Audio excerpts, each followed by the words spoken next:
प्रतिनिधि सभाका पछिल्ला बैठकको मिति हेर्ने हो भने एकदमै अन्तराल देखिन्छ। अति आवश्यक कानुन बनाउनु पर्ने भए पनि सदनलाई कुनै हतार देखिँदैन। अहिलेको नियमावलीले बैठकको मिति र समय तोक्ने अधिकार सभामुखलाई दिएको छ। प्रमुख प्रतिपक्ष विवाद सुल्झाउन नसकेर 17 फागुनको बैठक स्थगित गरेका सभामुख घिमिरेले राष्ट्रपति तथा उपराष्ट्रपति निर्वाचन देखाएर 5 चैतसम्म सारेका थिए। चैत 5 मा बेपत्ता पारिएका व्यक्तिको छानबिन, सत्य निरूपण तथा मेलमिलाप आयोग तेस्रो संशोधन विधेयक पेश भएको थियो। 6 चैतको बैठकमा प्रधानमन्त्रीले विश्वासको मत लिए। सभामुख देवराज घिमिरेले आफू अनुकूल नभएको निष्कर्ष निकाल्दै सत्ता गठबन्धनले सभामुखलाई दिँदै आएको अधिकार कटौती गर्न प्रस्ताव गरेको छ।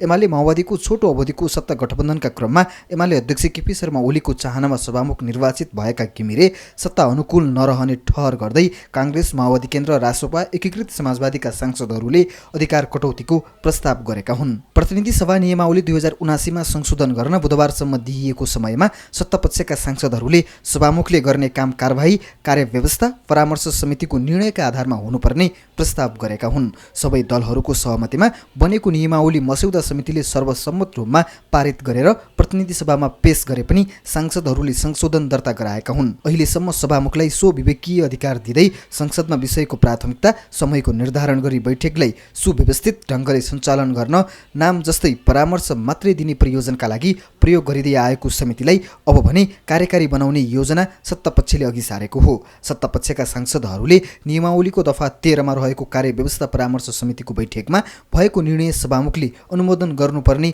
आशयको संशोधन हालेका छन्। काङ्ग्रेस सांसद रामहरि खतिवडा, जसपाकी रेखा यादवले दर्ता गरेको छुट्टा छुट्टै संशोधनमा भनिएको छ, यस नियमावलीमा सभामुखले गर्ने भनी उल्लेख गरिएका कार्य सभामुखले कार्यव्यवस्था परामर्श समितिको बैठकबाट निर्णय गरिनुपर्नेछ। त्यस्तै माओवादी केन्द्रका सांसद माधव सापकोटाले दर्ता गरेको संशोधन प्रस्तावमा उल्लेख गरिएको छ, 4 उपनियम 1 र 2 बमोजिम कार्यव्यवस्था परामर्श समितिको बैठकले निर्णय अनुसार यस नियमावलीमा उल्लेख भए बमोजिम सभामुखले सभालाई व्यवस्थित रूपले अघि बढाउने काम गर्नुहुनेछ। एकीकृत समाजवादीका तर्फबाट संशोधन प्रस्ताव दर्ता गरेका अमरबहादुर थापाले नियमावलीको दफा 13 उपदफा 3 पछि उपदफा 4 थप गर्ने प्रस्ताव गर्ने गर्दै भनेका छन्। यस नियमावलीमा सभामुखले गर्ने भनिएका काम कार्यव्यवस्था परामर्श समितिको निर्णय अनुसार मात्र गर्नेछन्। संसदको काम कारबाहीको विषयमा सभामुखलाई परामर्श दिन प्रतिनिधि सभामा प्रतिनिधित्व गर्ने दलको सहभागिता रहने गरी बढीमा 21 सदस्यीय कार्यव्यवस्था परामर्श समिति रहने प्रस्ताव गरिएको छ। यस्तो परामर्श समिति विश्वका सबै संसदीय व्यवस्था भएका देशमा र नेपालमा यस अघिका सबै संसदको कार्यकालमा गठन गरिएको थियो। यदि सत्तापक्षका सांसदले हालेको संशोधन जस्ताको त्यस्तै पारित भए अहिलेसम्म सहजीकरण मात्रै गर्दै आएको समितिको निर्णय मान्न सभामुख बाध्य हुनेछन्। दफा 13 प्रस्तावित संशोधन पारित भएमा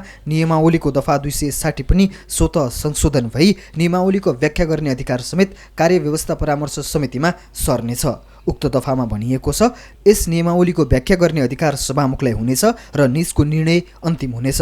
यस्तो निर्णयको जानकारी बैठकलाई दिनुपर्नेछ। प्रस्तावित व्यवस्थाले सभामुखलाई सदन सञ्चालन गर्न दिँदै आएको अधिकार कटौती भई उनको हातमा दिनेछ, जसले सभामुखले कार्यव्यवस्था परामर्श समितिको निर्णय कार्यान्वयनकर्ताका रूपमा परिणत गर्नेछ। सभामुखले प्राप्त अधिकार कार्यव्यवस्था परामर्श समितिको निर्णयका आधारमा गर्नुपर्ने संशोधन प्रस्ताव काङ्ग्रेस, माओवादी, रासोपा, जसपा, एकीकृत समाजवादीका सांसदले गरेका छन्। फागुन 10 को बैठकमा प्रतिनिधि सभा नियमावली मस्यौदा समितिका सभापति चित्रबहादुर केसीले प्रतिवेदन पेश गरेका थिए, तर त्यो प्रतिवेदन अझैसम्म अगाडि बढ्न सकेको छैन।